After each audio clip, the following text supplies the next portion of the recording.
kuyintokozo ukukhuluma nawe kwethu ligama uPastor la ukhona uNkulunkulu akakulonde uNkulunkulu akubusise engathi nje ngahamba kahle konke empilweni yakho oyifisela kona nokufisela abanye abantu okuhle ebese kuyenzeka. Unyaka usoqalile nje ka2022 engathi zonke inhlelo nazo zingaba impumelelo. Ngakhohlwa ukusubscribe kwi-channel, ungakhohlwa ukwenza okuhle la ungakhona.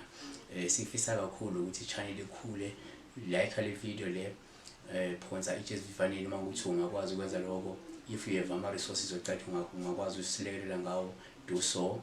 Kanti asenzeka nje sibheke iphupho la likafushane likaPhumlani wakasimelana ukuthi sawona mfundisi ngabe kushona uphupha izintethe eziningi, grasshoppers, noma ke locusts, singasho njalo locust. So izintethe zisho into ehlukahlukene, yabona, kuya ngokuthi zenza ini. Ngoba nje akachazi ukuthi lambe zenzani, uvela ukuphupha intethe. Kubalulekile ukuthi umuntu achaze ukuthi hayi ngiphupha intethe zenzani, bezisensimini, bezisekuphi endlini, yabona, bese sichaza ngokwaleyo context. Ngoba uma uthi uphupha intethe sefuna kube yithini esinabayo ukuthi hayi maye kanje kungaba kanje, maye kanje. Kodwa nje intethe kafushane ayikasi waba uphawu oluhle kakhulu, yabo. Yes, somehow ingaba oluhle. Asiqale kanjena sithi thina uma uphupha izintethe, uphawu ungachaza ukuthi lindela izinkinga, mhlawumbe lindela izinkathazo, lindela izinhlupheko, lindela isifo noma indlala, yabona. So ke asesithi ke thina number 2, uma uphupha intethe, uphawu oluhle uma ziyiningi kepha zingadli noma zingamoshi isivuno, izitshalo noma imvelo. Kusho ukuthi ke lindela uNkulunkulu ukuthi uNkulunkulu mhlawumbe uzokuhlinzeka ngenala ukuze ukwazi ukuphila. uLeviticus 11 verse 22 ithi, these of them you may eat, the locust in its kind, the devastating locust in its kind, the devastating locust in its kind, and the cricket in its kind, and a grasshopper in its kind. So listen to ukudla intethe.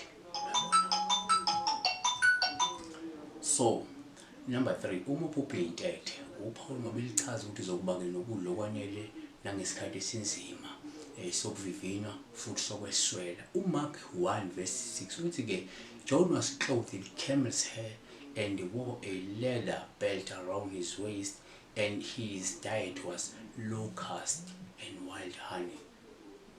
Yabona. Number 4, uma uphupha intethe, uphawu mabilichaza isibalo sezitha ezikuzungezile futhi ezizokumisa kabi empilweni.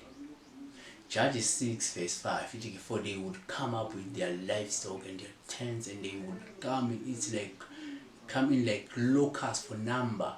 Both they and their camels were innumerable, and they came into the land to devastate it.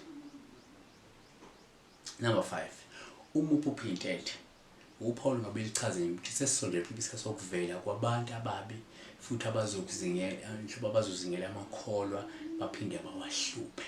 Revelations 9 verse 3 ithi ke, then out of the smoke came locusts upon the earth, and the power was given them as the scorpions on earth have power. Number 6, uma uphupha intethe, uphawu ngabelichaza nje abantu ababumbene futhi abasebenza ngokubambisana nangokuzimisela ngaphandle kokuboniswa noma ukuba nomlawuli. Proverbs 30 verse 27, the locusts have no king, yet all of them go out in ranks. Siyabonga ke uNkulunkulu akakulonde, uNkulunkulu akubusise. Bisibheke udaba lweyintethe. Like le video siyogcina siqala khona ngisenzela ngokufela. Ngizekisa ukuthi every now and then follow the channel.